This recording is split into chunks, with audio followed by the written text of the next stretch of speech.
আমার দিকে খেয়াল করেন, এই যে নেতা মন্ত্রীদের গাড়ির সামনে যে ভিআইপি সিগন্যাল কেমন আওয়াজ হয়, পি পা টোটা টোটা, সরে যাও, এলেমেলে আসছে, এমএলএ না এলেমেলে, সরে যাও।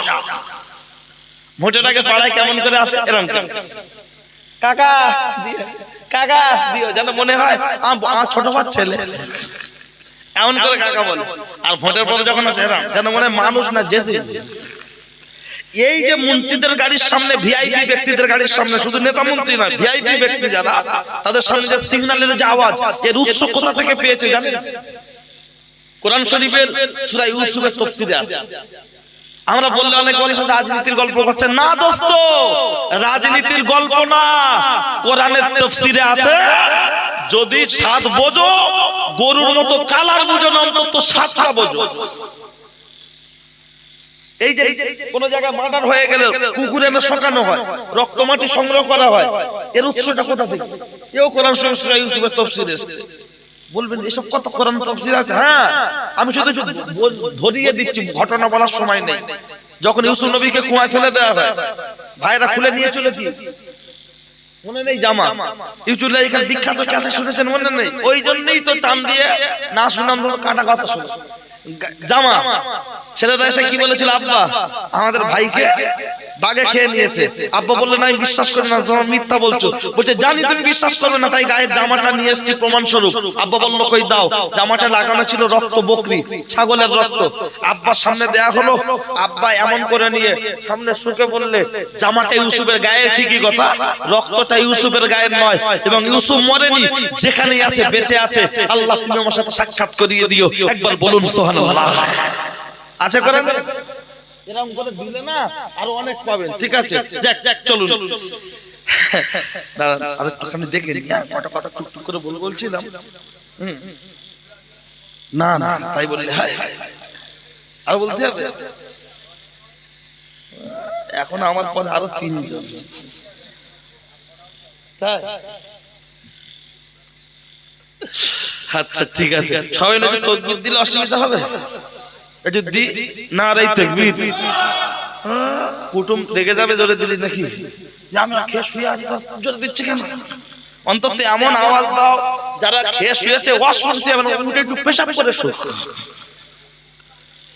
হুজুর আসতে বলা যাবে না। নারায়ে তাকবীর, নারায়ে তাকবীর।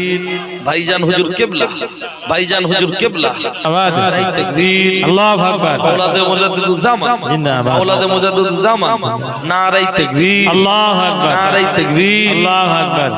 গ্রামবাসী, পাড়া প্রতিবেশী, ভাই ও বাবাজি যারা দূর দূরান্তে আছেন, মাইকের আওয়াজ শুনছেন, সকলের উদ্দেশ্যে বলবো আপনারা মজলিসে চলে আসুন, দেরি করবেন না।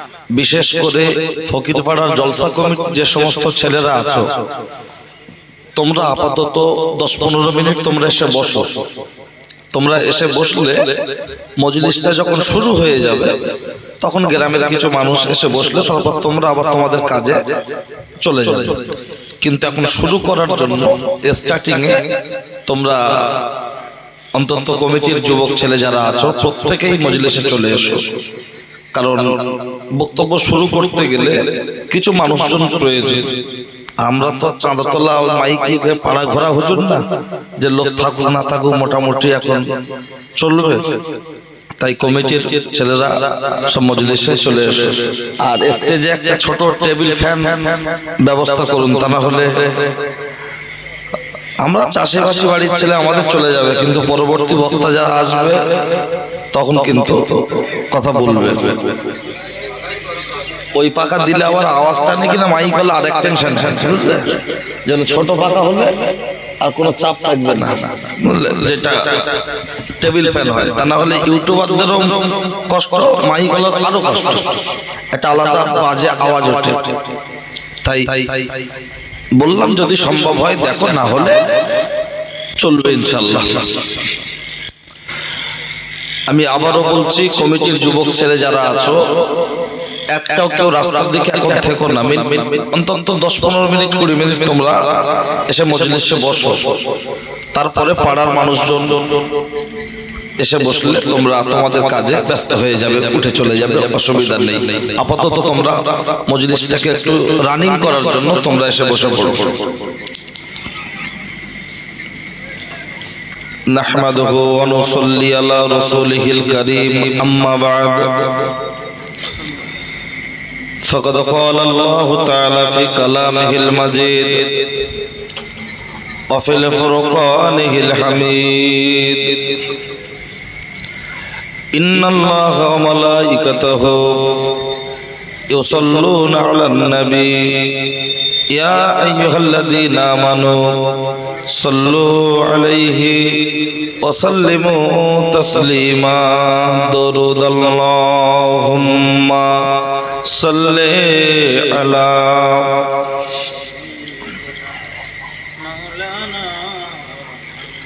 وعلى آل سيدنا مولانا محمد صلى الله عليه وسلم। কলেমার ঈমানের দাবি সে তো বসে থাকা নয়, কলেমার ঈমানের দাবি হলো কিছু বিনিময়। সে দাবি পূরণে যদি কোরবানি হয়, ও দাবি পূরণে তৈরি থাকি আমিও গো দয়াময়। আল্লাহুম্মা সাল্লি আলা